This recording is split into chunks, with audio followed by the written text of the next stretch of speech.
Blessings and welcome to the path to freedom, this wonderful path of us setting ourselves free to soar, to be in ever expanding love and joy and harmony and wholeness and beauty, abundance. Us setting ourselves free to raise our vibration and to continuously expand our consciousness, thus allowing for ever greater and grander expressions of who and what we are to emerge from within.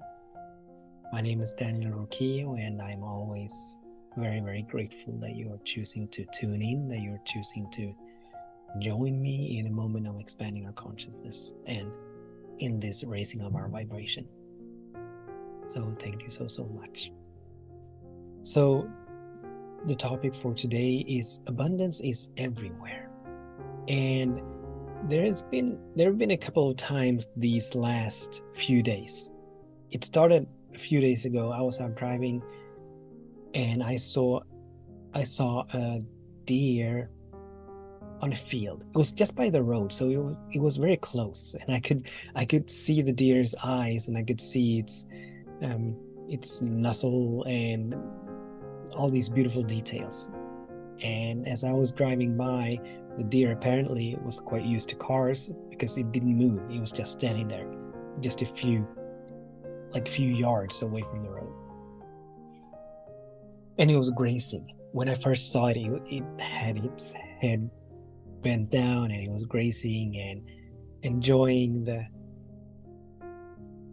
magnificence and the complete total abundance that is everywhere. And that's when this topic came to me, and since then my mind has sort of been looking for the abundance, and so I'm seeing abundance everywhere. And so I just wanted to share and invite us to begin to look for abundance, because it is everywhere. Like for this deer, it was at the edge of this particular field, but this field, I don't know how big it was, I don't know how large it was, and it doesn't matter, but I cannot even begin to count the number of blades of grass on this field. I cannot begin to count the flowers on this field. And even not visible to the naked eye, underneath the grass and underneath the flowers, how much bacteria, how many worms and bugs and whatever is in the soil underneath the field. Just contemplate how much life is on any given field at any given time. More than we can count. And I was out driving earlier today.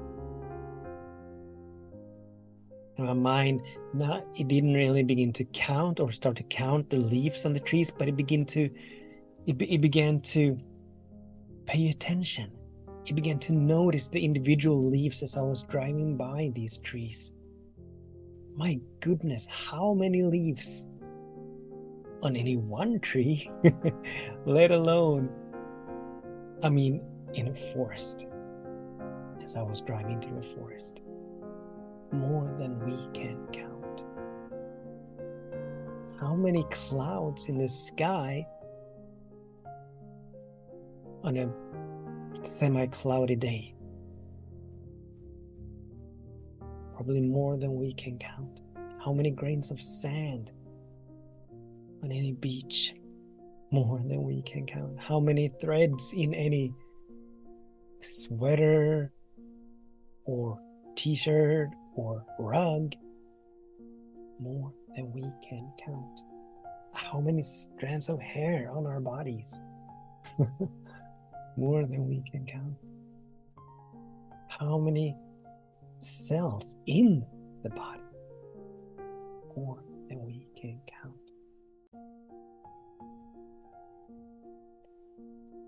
And as the sacred laws don't care what we're turning our attention to, the only thing they care about is what we're thinking about the most, what we're talking about the most, what we're feeling about the most, with emphasis on the feeling tone that we carry. As we begin to look for abundance, as we make it a practice to look for abundance every single day. Yes, I know the mind is sort of predisposed to look for scarcity, to look for the not enoughness, to look for problems, to look for things to be afraid of, things that go bunk in the night, doom and gloom and all of that. So along this path, one way to articulate what this path of freedom is about is that we are taking our minds back. We're reclaiming sanity in an insane world, in this insane world. And sanity simply means that we're waking up. It simply means that we're beginning to exercise our ability to consciously choose where we want to turn our attention. We've all been gifted with this beautiful mind, this gift of independent thinking, a reflective consciousness which allows us to think about whatever we want to think about in any given moment, to turn our attention to whatever we want to turn our attention to in any given moment. And as we begin to reclaim dominion over our minds, as we begin to take our minds back, as they've been hijacked perhaps by fears and worries and doubt, by what is being broadcast or talked about in the media or newspapers or news broadcasts or social media or all of that.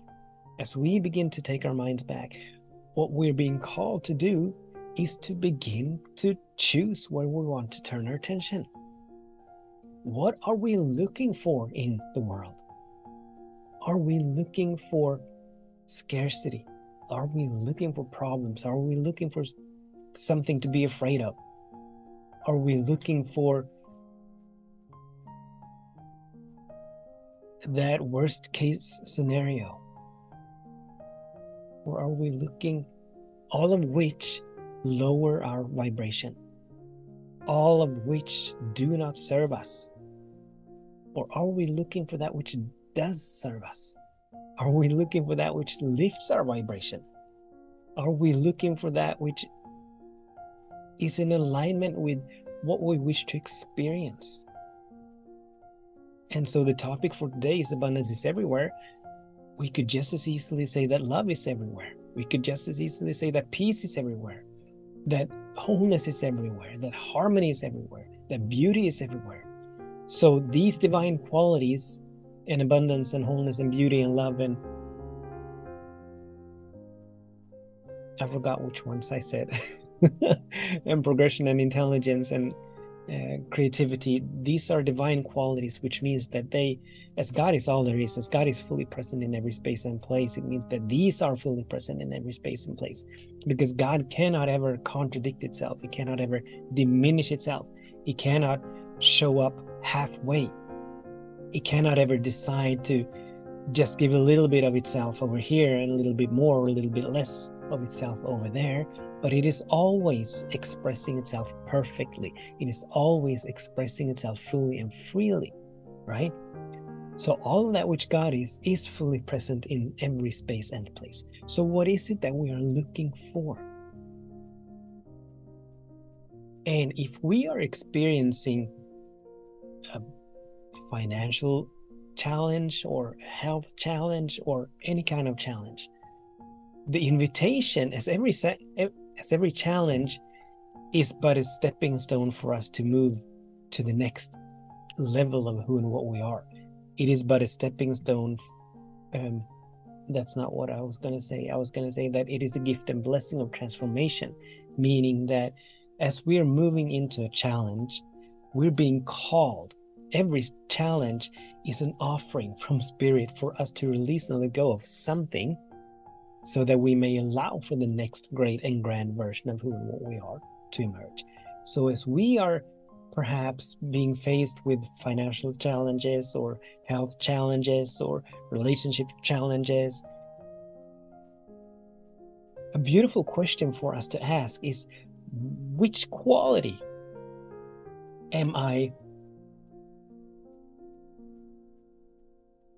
do I want to experience? As I'm moving through this challenge, which quality do I wish to experience? Well, it may be that I wish to experience more love. It may be that I wish to experience more abundance. It may be that I wish to experience more peace. It may be that I wish to experience more health and wholeness. So that then is the invitation for us to go look for that particular quality, to go look for that particular quality. And we will, when we begin to look for it, when we truly wish to see it, we will see it. Now, this takes discipline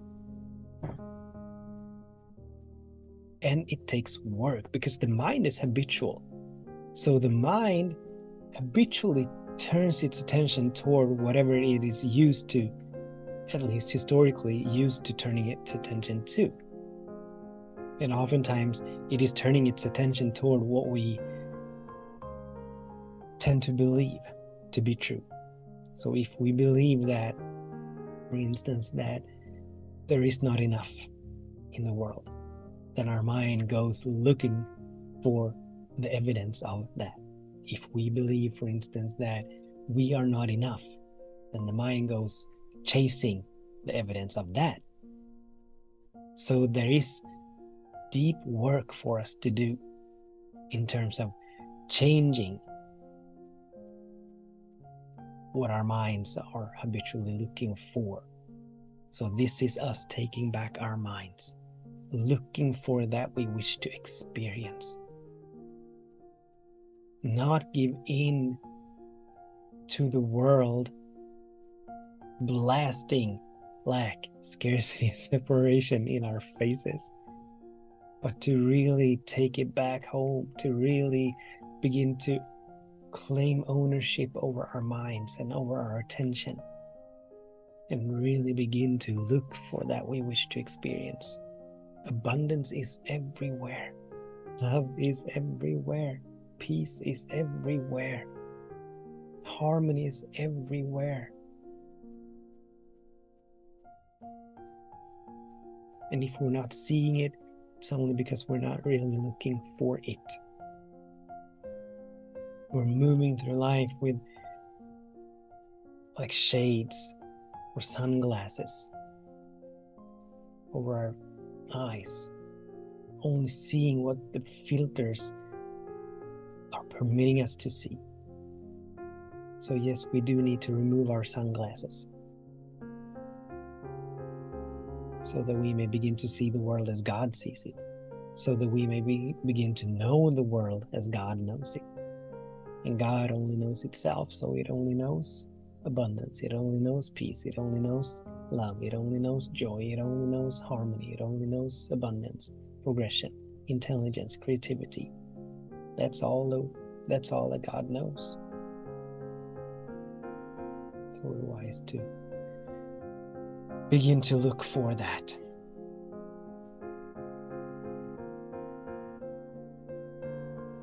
Abundance is everywhere. Is that what we're looking for?